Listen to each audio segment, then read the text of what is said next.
So it's 11:56 p.m. and I had a very long day.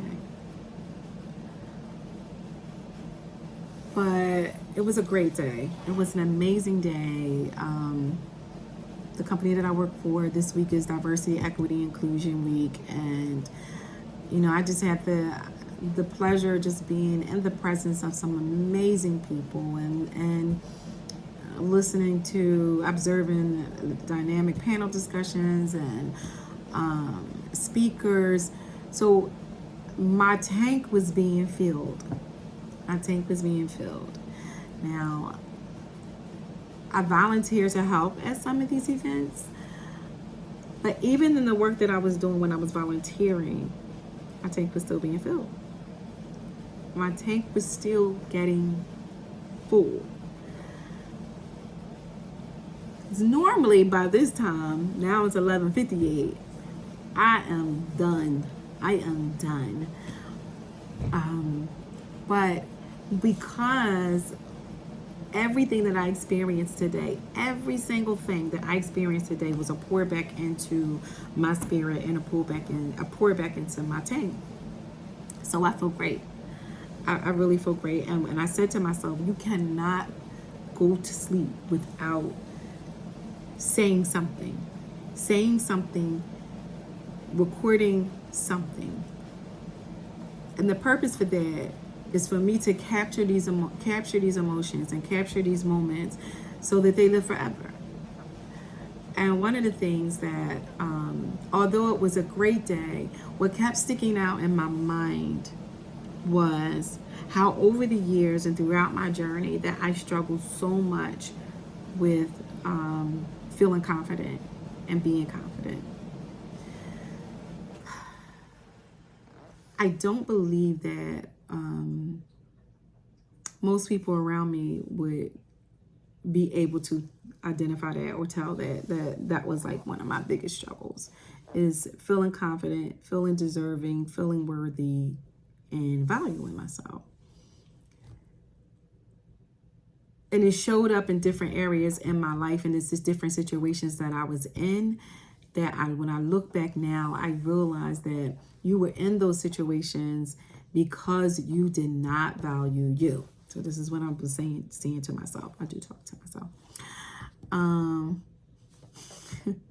But I wasn't valuing me. And so now I'm in a place where I am focusing on, why was that? Why didn't you value you? Where did that, whatever it is that caused me not to feel confident, like where did that come from?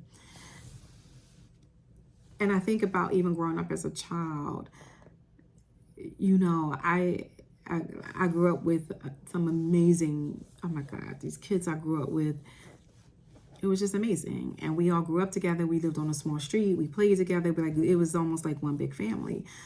But as we start growing and developing into teenagers, and me and the girl groups, like we all hung together, and I've never been a female that's a dang fool with girls because I just always had really good friends since I was a kid. But when I would look around at my friends when I was young, I felt like I was not the cute girl in the group. I was not the pretty one in the group. I wasn't the cute one. But I had a big personality. So, because I would always use my personality when we would go out, because I felt like, well, all of them, they're just so pretty. I'm not. So that means I have to have a beautiful personality. I have to have a pretty personality. And I felt that way about myself for years and years and years and years and years. I did. I really, really did. And it hasn't been until really maybe the last, and this is wild to say, but I would say in the last 4 years that I'm growing into this place of confidence. I've grown into this place where I see me different. I see me as a beautiful woman an intelligent woman, a woman that has something to say, a woman that deserves to be in the room, a woman that deserves to sit at the table, a woman whose voice needs to be heard, that I have something to say and I should say it. I feel very confident in who I am today. But in reality, to be completely honest, this transformation has taken place literally over the last 4 or 5 years. And I know people who've probably been in my life forever would not believe that. But I definitely did not think of myself in a way where I valued everything that I bring to the table. And what I've learned is that some of the situations that I've been in and some of the things that I've experienced is because of the fact that I did not value myself. I didn't honor myself.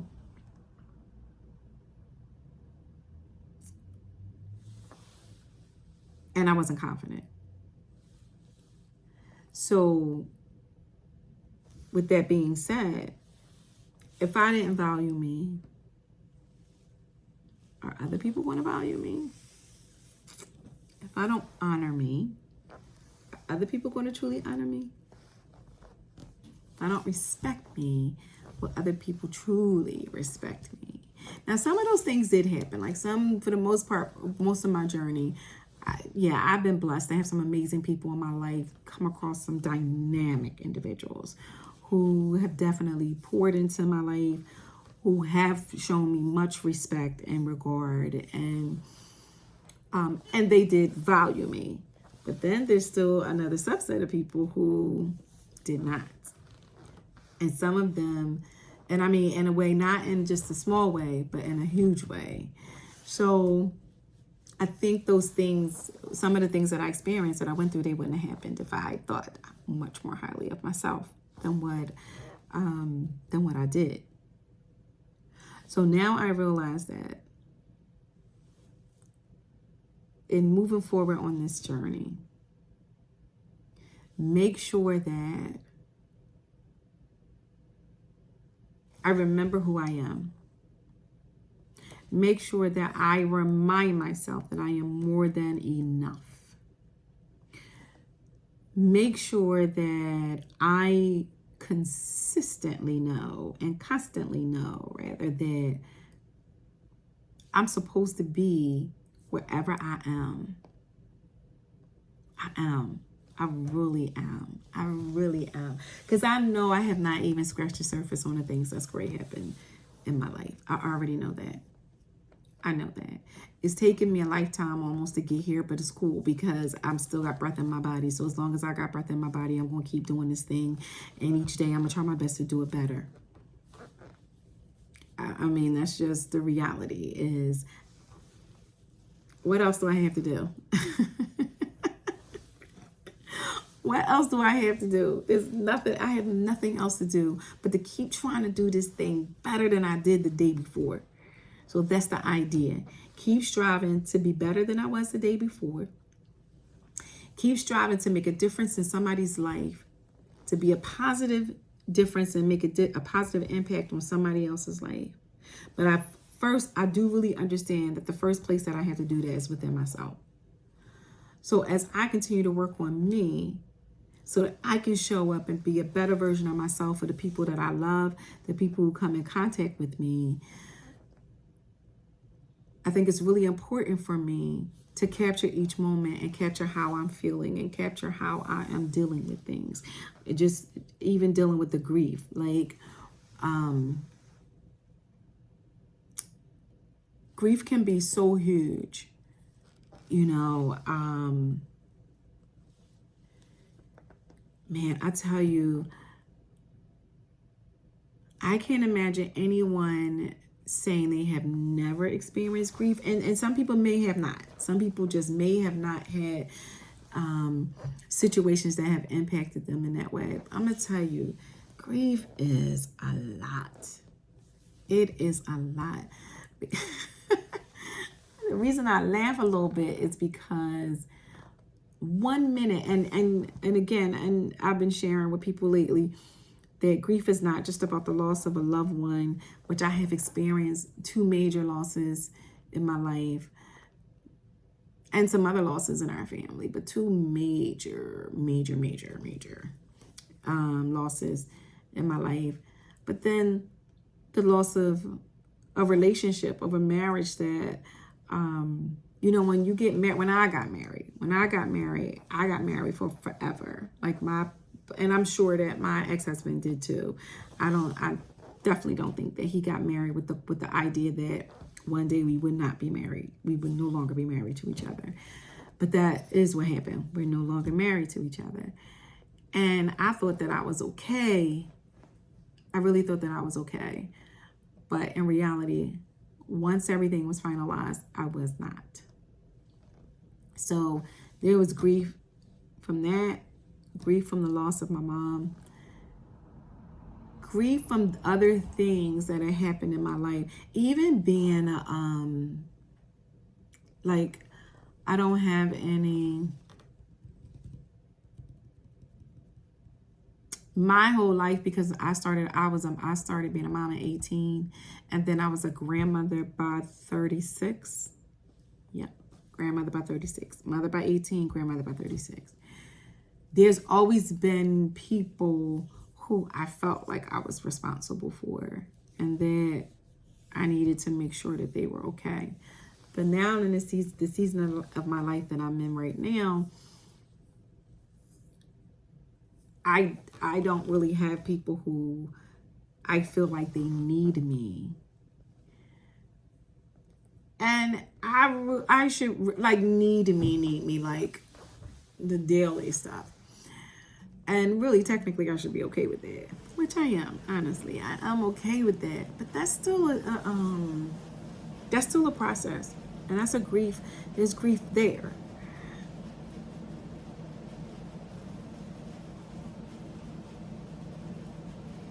Because even when I was married, I didn't have any small children. We didn't have any children that we had to take care of. So I enjoy taking care of my spouse until I no longer did not. So I enjoyed it, and then it got to the point where I'm not enjoying this any longer.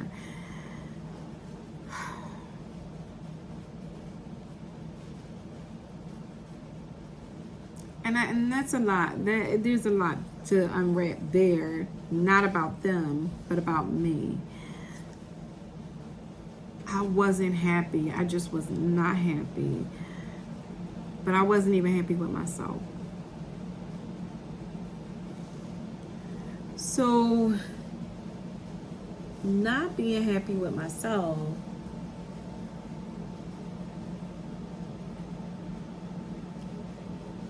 I fell into a depression. Now, I knew I already dealt with situational depression after I lost my brother. And depression is depression is, ooh. I mean, I'm in therapy, and I've been in therapy for years. I haven't seen my therapist in a while. I need to give her a call, but I have been in therapy for years. And when I realized that my grief and my depression was so bad, it was in 2000. It was January, February 2009, and it got so bad that I could not lift my body up off my bed. And this is the truth. I felt like my body weighed a ton. I did. I can't even explain it. Like, I felt like I couldn't even get up off my bed to do anything. That's how heavy it felt like my body was, and that I had no control over trying to get my body up to get out the bed. So I did eventually call my doctor. I went to see my doctor. He was like, I need you to come in right away. I went to see my doctor, and he took me out of work, and he wanted to put me on antidepressants. Now, I let him prescribe the medication, but I never took the medication. I have never to this day taken an antidepressant. I'm not bragging or anything, but it was a fear of getting on a drug that I didn't understand, and understand how it would regulate my mind. So I never took the antidepressant. But what I did do was I committed to going to therapy while I was out of work. I was going to therapy every single week. And it was tough. But my therapist helped me understand what depression was and what it looked like. And it helped me, the therapy also helped me not feel so horrible about myself, not to feel so bad about myself. Because being in the depression, I just felt like I was in this, I felt like I was in this black hole, and I just could not come out. And I had just barely enough energy to get up, go to therapy, and come back home. And in the meantime, I find out I had sarcoidosis. I was diagnosed with sarcoidosis. And I only found that out was because I was a match for my mom to give her a kidney, to do a kidney transplant. And they take you through extensive testing. And when I went through this extensive testing, they found these nodules on my lungs, around my lungs. So the nephrologist, I went to meet with the nephrologist. This is before I was diagnosed. This is how I got diagnosed, because that's part of the process. You go meet with the nephrologist, and I'm just getting so excited about, giving my mom this kidney. And the nephrologist said, you can't give your mom a kidney. And I just felt like it just knocked everything out of me. Now, already dealing with the grief of losing my brother. And I just felt like this is the one thing I could do for her. This is something I could do for her. Because no one else was a candidate to give her a kidney in our immediate family. So that I was a match and that I was healthy enough, you couldn't tell me that. That would have been the best thing ever if I could have gave my mom a kidney. And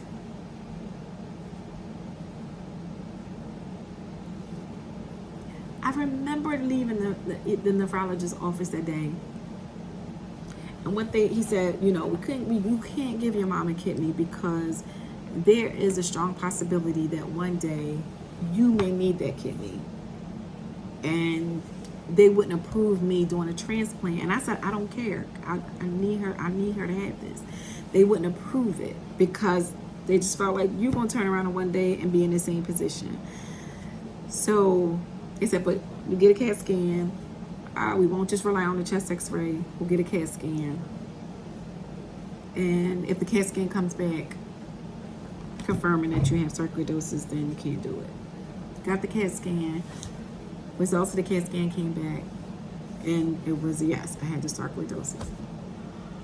Oh my God, I felt like that was the longest, from the hospital to my house, was the longest journey ever.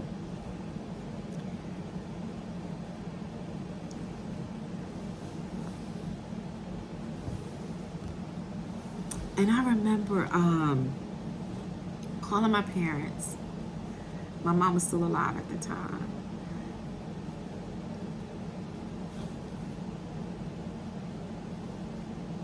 And I told them on the phone what the doctor said. Not the best parents. It came to my house.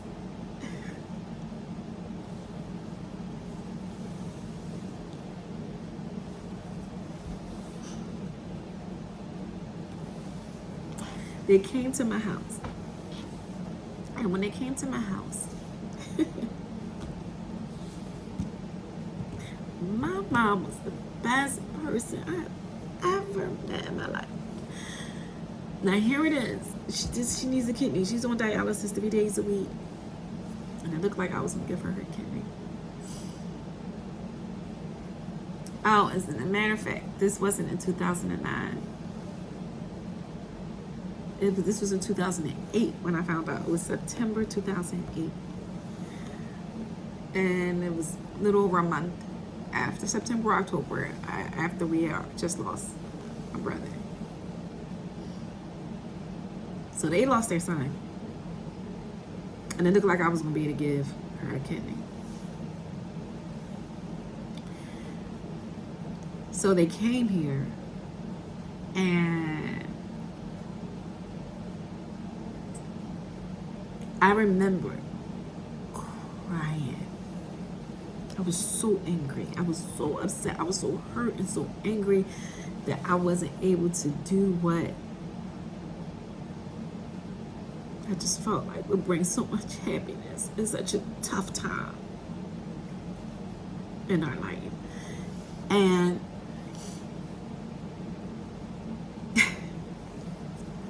my mom, man, that lady, when I say she comforted me, and she basically was like, it's fine. It's fine. She said, this whole thing wasn't about you giving me a kidney. It was about you finding out that you had sarcoidosis. Because if you know anything about that, about sarcoid, it's hard to detect. It is very hard to detect because you can have isolated symptoms. You have symptoms that can be misdiagnosed as something else. And I didn't have any, I was asymptomatic, so I wasn't dealing with anything for me to be alarmed or worried about it. Nothing would have sent me, nothing. I get checkups and everything. But had I not gone for this testing to give her a kidney, I would have never known I had sarcoid. And that was what her take was on this. Like, her take was, I'm going to get my kidney. This wasn't about me. This was about you.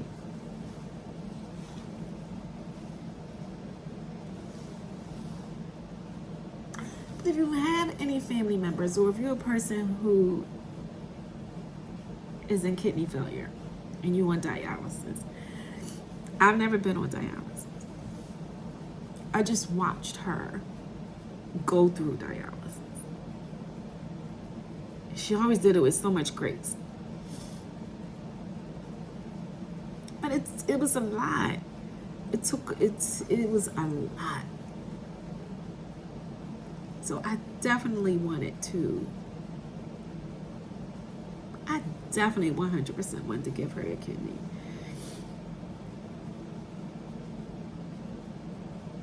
Now, to fast forward to April 2009, she got her kidney. She did get a kidney transplant. And she lived with that kidney up until she transitioned January 26, 2022. My mom was 70 years old. She would have had her 71st birthday, I believe, if she would have made it to her birthday, May 21st. Now going back to 2008, 2009, after those things happened, and I am a person who I will just keep pushing, keep moving forward, because that's just what we do. I never dealt with a lot of things. I hadn't dealt with a lot of things, and I ended up falling. That's when I ended up falling into that really bad depression. And I was out of work for a while. And then it's so ironic, now I start having these symptoms. But I know that they say stress can bring on like symptoms from something going on in your body. It can cause illness. And so I started having challenges with my breathing. But I took care of it the whole time I was out of work. I was going to see the pulmonologist. I was doing the things that I needed to do. but the depression was still there. So medically, I was doing everything that they told me to do. Mentally, whoa, it was bad. It was so bad. I used to wish that I would stay in my room every single day, curtains closed, room dark, television on, and all I would say to myself is, if I could stay right here in this room, just like this, with the world shut out every day for the rest of my life, I would be fine. That's exactly what I felt. That's how I felt. That's what I was thinking. And I was like, that's what I want to do. I did. Oh my God, I did. But I would still go to therapy. I would. And I would be, I don't know what made me keep going every week, but I would get up. And then there would be some days that I'm like, some weeks that I'm like, I don't feel like it. I don't feel like talking. I don't feel like crying. I don't feel like doing none of that. So I'm not going. But that's how I learned so much about depression. And it has shown up plenty of times. It really has since then. Like, I've done the work to identify when, first of all, what I'm going to say and what people have confirmed or affirmed what I've said is, oftentimes you don't even know you have fell into a depressive state until you're in there. Like, it's not like a cold where your throat starts bothering you, or you get the sniffles, or you can start feeling you getting a little weak. For some people, you may see it here, feel the symptoms. Nothing. One day, I could feel perfectly fine. I really could. I could be enjoying life, and so I thought. And then before I know it, I am knocked off my freaking feet. And the most that I can do is get up, take a shower, go to work, do what I'm supposed to do at work, and come back and get right back in bed. And I feel like it masks itself as fatigue first, or me just feeling like I need some time. And there are times I do need that, where I just need time to myself. But the depression will mask itself as something like that. And then before I know it, I'm in the black place. I'm in that dark hole. And it's like I am fighting my way to come out. Like, I really felt like I have to fight to come out. There were times that I would literally scream at myself so I could try to get out the hole. And as time went on and I stayed with the therapy, I stayed with going to therapy, I challenged myself to be more mindful when I started feeling that way and trying my best to work to come out of it. I started giving myself, and this may not be realistic for everybody, but I started giving myself a certain amount of time to do this. So it would be like, okay, after about 2 to 3 days in a bed like that, I can't remember the exact number, and it could be even longer, maybe 3 or 4 days. Then I'm like, all right, get up. Get up, get up, get up, get up, get up, get up. Come on, do something. Whether it was call my therapist, whether it was getting in my car, taking a drive, whether it was going to church, whatever it was, I would start talking to myself like, you got to come out of here. You got to get up and you got to get out of here. And when I say out of here, I mean out the dark, out that hole. It was like a pit.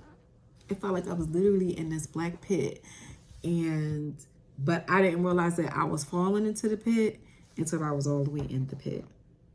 And then there was, I always had to make a strong effort to come out.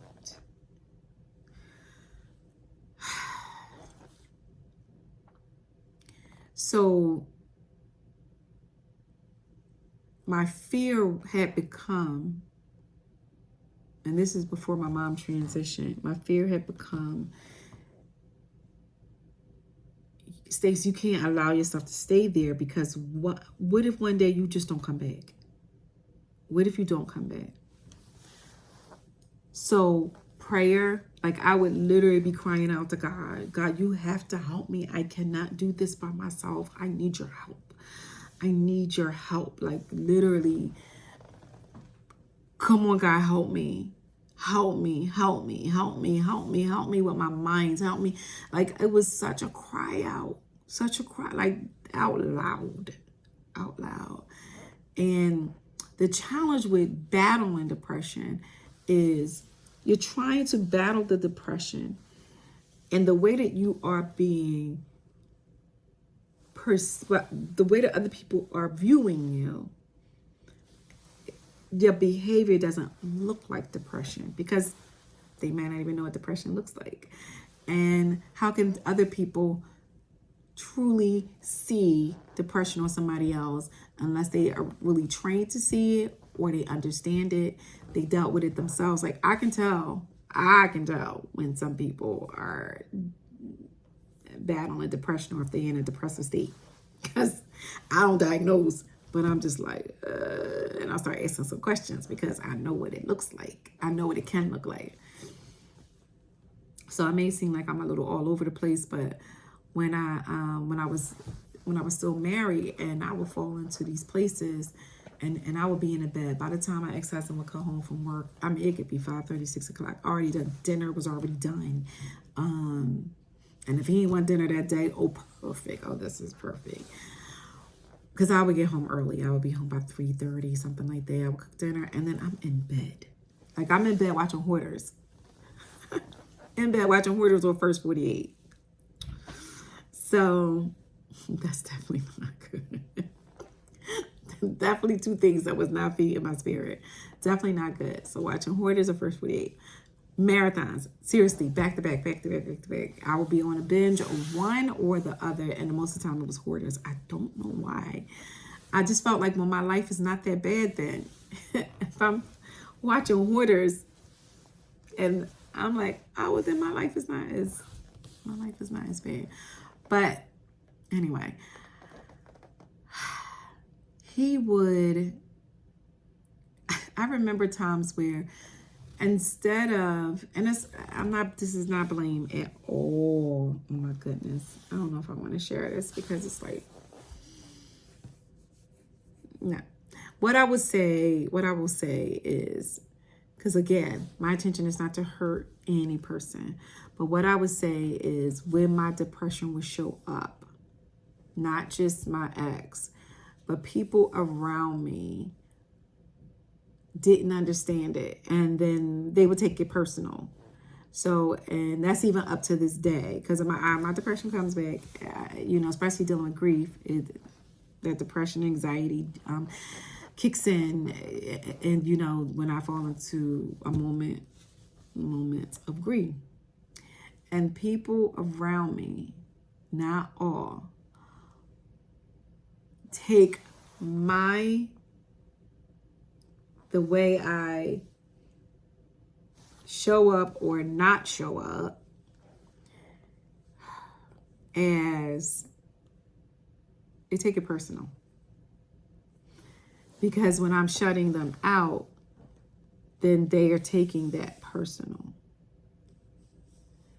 And I don't have the, and then later on when I'm doing better, and I try to tell, share with those individuals, where I was and why I was acting that way. And I've had people say, now this is way outside my marriage. I've had people, and I'm talking friends, say, well, you should have called me, or you should have called me and told me. You can't just do that. You can't just do that. You got to call and let somebody know what you're going through. That's not how depression works. That's not how grief works. That's not how depression works. It's just not. I can laugh because it's just not. It's just not how that works. And a person who is dealing with showing signs of depression, and again, I am not a therapist, so I'm not diagnosing, I'm giving any what the symptoms are. But if you find that a person in your life are showing behaviors that are not normal behaviors or behaviors that you are used to, if they are isolating themselves, if their personality has changed, you can't get in touch with them. And it's a lot of signs.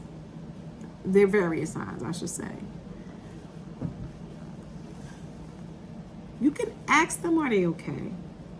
And I heard from, a therapist, which one of my nieces, in a group session she did, she said, ask them, this is about grief, but depression is the same thing. How can I support you? What do you need from me? You could say to the other person, you could say to that person, well, why didn't you call me? Or you need to call me. You're not making it better. You're not helping. And they definitely not going to call you. They even more now, they're not going to call you. And it has nothing to do with you. It's just that they're trying to hold on to or gather as much energy or resources as fuel as possible to put back in themselves because they are depleted. By the time someone has fallen into a depression and dealing with grief, anxiety, or any of those things, I can almost guarantee, I'm speaking for myself, but they are depleted. So the last thing they want to do is go back and forth with people or the people that they care about or a person about why you didn't call, why didn't you do this, or this is what you need to do when you feel this way or when this happens. They're going to push themselves further away from you, which is dangerous because now they're going to feel like they don't have anybody to go to if they did want to, or if they could articulate. Because the other challenge is you can't articulate. You can't even speak to what's going on. Like I said, the majority of the time, I didn't even realize that that I had fallen into depression, into the black hole, until I was already in there. Because I guarantee you, if I knew how to see it and catch it before it happened, I would do that. But most often, I wouldn't know until I was in there. And then I had to do the work to come out. And then what makes it worse is that when you're fighting your way out, now once you're out, you got to fight to save some of your relationships and fix some of your relationships, because the relationships become damaged because you aren't showing up the way people expect you to show up, or the way people feel like, oh well, I did this for her and then she couldn't do this for me. Listen, it's not always about you. And I don't want any relationships where it has to be a tit for tat. I don't want that. I don't want that. I don't. Because that puts a lot of pressure as well. Anything that I do for a person or with a person, I'm just doing it from my heart, and that's it. I'm not doing it with the expectation of, well, I bought your ice cream cone on Sunday and I expect to you buy me one on Monday. No. Nope. That should not be the expectation. Should not be the expectation. Anything that people do it from the heart. And then when you notice that, if you know that there's no issues between you and your person, or you and your friend, or you and your family member, and they're not showing up well, have the conversation with them to see if they're okay. And even in that, if they're like, yeah, I'm okay, you'll be able to tell that, yeah, you are not okay. All right, that's what you say. I'm going to give you that for a minute, but I know you're not okay. But just don't take it personal. Don't take it personal. I don't even remember how I started out with this conversation. I know I'm all over the place, but my goal here is to get it out. Get my life out of my head. Get my life outside of being in here and get it out. There's so many things that I have just held on to, and they are buried so deep within that it's weighing me down. It doesn't look like it. I know how to move around and maneuver with it to make it seem like I don't have those things weighing me down, but they are, and I can tell. I know that even when it comes to relationships, I don't feel like I found my person. I don't think my person found me yet. I don't. That's another conversation for another day. But I do not 100% hands down think that I have met my person yet, and that my person has met me yet. Or maybe they have, and maybe they're watching me. I don't know, and waiting for me to finish doing work on me. But what I will say is, my goal is to be the most healthiest version of myself, full, happy, whole. If I didn't already say that, whole. Not going anywhere, half of a woman, quarter whole woman. So that I can truly enjoy that next part of my journey. And right now, I refuse to settle. I don't care how old I am. I don't care about age or any of that. At the end of the day, on this side of the door, I know what I need.